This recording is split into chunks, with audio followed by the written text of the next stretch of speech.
మా ఇల్లు దేవాలయం పక్కనే ఉంటుందని చెప్పి ముందు చేసిన షార్ట్ వీడియోస్‌లో చాలా సార్లు చెప్పాననమాట. మన దేవాలయంలో శ్రీ రత్నగర్భ గణపతి స్వామివారితో పాటు ఆంజనేయ స్వామివారు, నవగ్రహాలు ఉండేవి. అయితే అవి భిన్నం అవ్వడం కారణంగా వాటిని తొలగించాము. మళ్ళీ కూడా పునఃప్రతిష్ఠ చేస్తామనమాట. వాటికి ముహూర్తం కూడా పెట్టాము ఫిబ్రవరి నెలలో. అయితే నేను ఒక 1 ఇయర్ బ్యాకు చాలా ఫేమస్ అయిన లక్ష్మీ ప్రసన్న గారున్నారు కదా! మన కొవ్వూరు వారాహిపీఠం ఆ దేవాలయానికి వెళ్ళాను.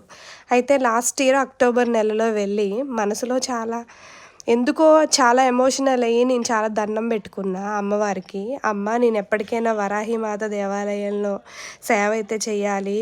అలాంటి అవకాశం అయితే కల్పి అని దండం పెట్టుకున్నా.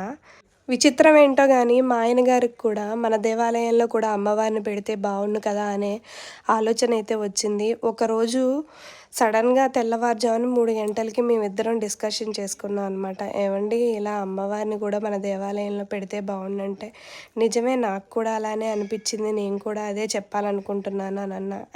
ఒక్కసారి మన దేవాలయంలో ఉన్న కమిటీ మెంబర్లందరితో కూడా మాట్లాడి విచారిద్దామని అన్నారు. వాళ్ళు కూడా ఒప్పుకున్నారు అమ్మవారిని పెట్టడానికి. చాలా సంతోషం.